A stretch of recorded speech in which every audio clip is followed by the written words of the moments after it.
to know that it's 6+ years and we still don't have a true investigation into 9/11. We worked hard to form the commission. It took us 18 months of fighting, basically weekly, daily on the phone, writing emails, sending out letters, doing press conferences.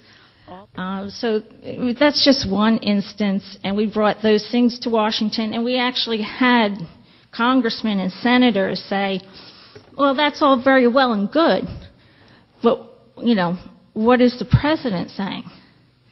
What do you mean, what is the president saying? Nothing happened.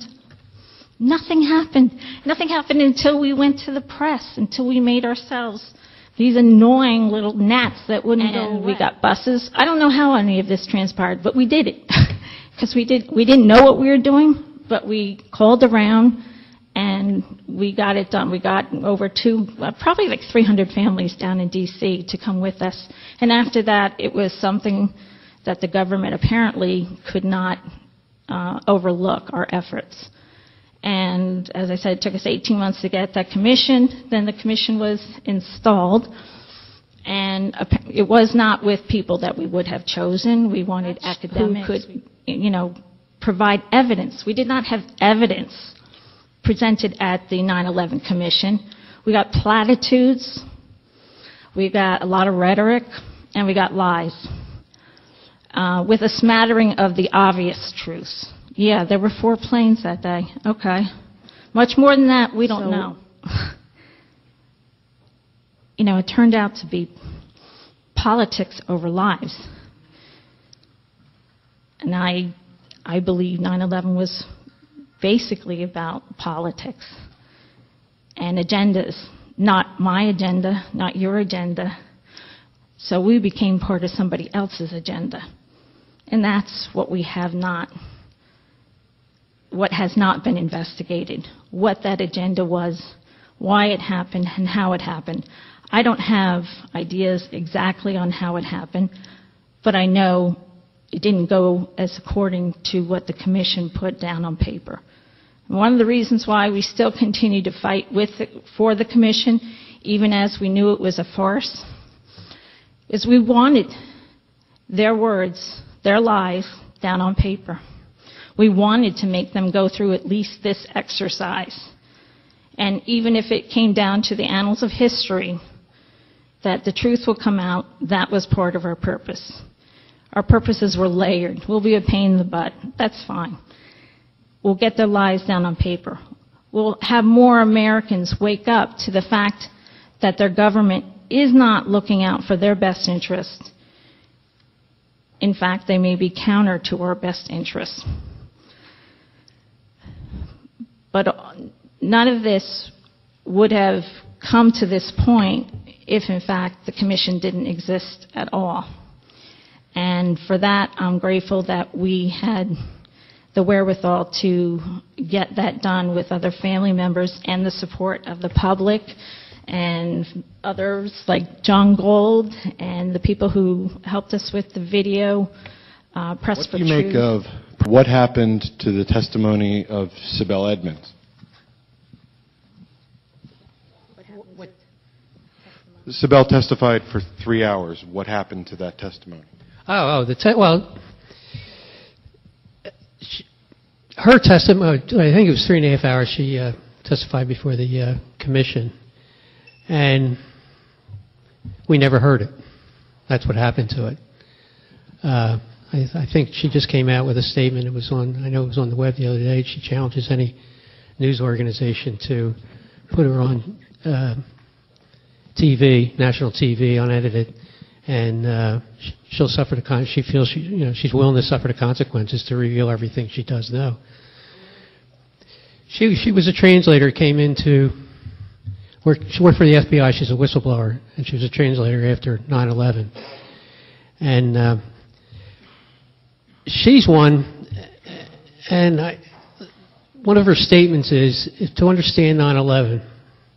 And I truly, truly believe this, is that you have to follow the money. And it seems sort of nebulous, follow the money. What money? But I think she just understands what's happening, between governments, between intelligence agencies throughout the world. How do people get money to do the things they do? It has to come from someplace.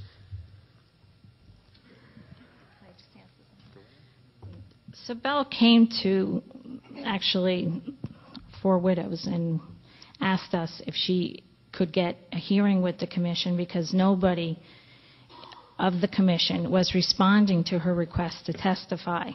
And part of the problem with testifying as someone who's working for one of the agencies is that they have to be careful of state secrets, what they reveal. And in order to be a whistleblower and not be retaliated against, most whistleblowers need to be subpoenaed, because then their co-workers and those who might retaliate against them know that under penalty of, law, they could be, accused of being traitors and whatnot and put in jail or executed. So most whistleblowers did not come forward on the basis of what happened to Sibel Edmonds. Sibel brought us many whistleblowers, and I submitted them personally to Governor Kane, who was the chairman of the commission, and I said, these people are not being subpoenaed. They will not come before the commission voluntarily unless they are subpoenaed. And he promised me to my face that every whistleblower would be indeed heard. And most were not heard. And Sibel was only heard because we dragged her in and surprised the commission on one of the days we were meeting with them, that we had her with us. We met other whistleblowers on the side of the road in Maryland, to hear what they could tell us. None of them revealed state secrets to us, by the way.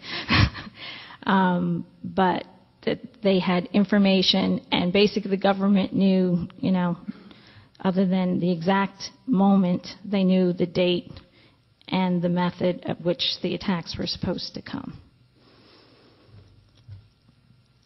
And none of this made it to mainstream media. None of it made it into the commission.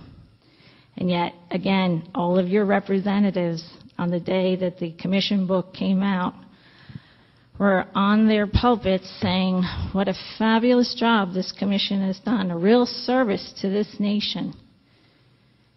And it was anything but a service. It was a complete fabrication.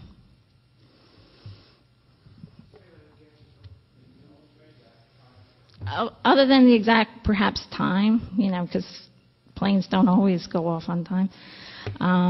They knew the date. They knew the method, that it was going to be with airplanes. Yep. They knew that it was that day and they were going to happen. They knew the targets.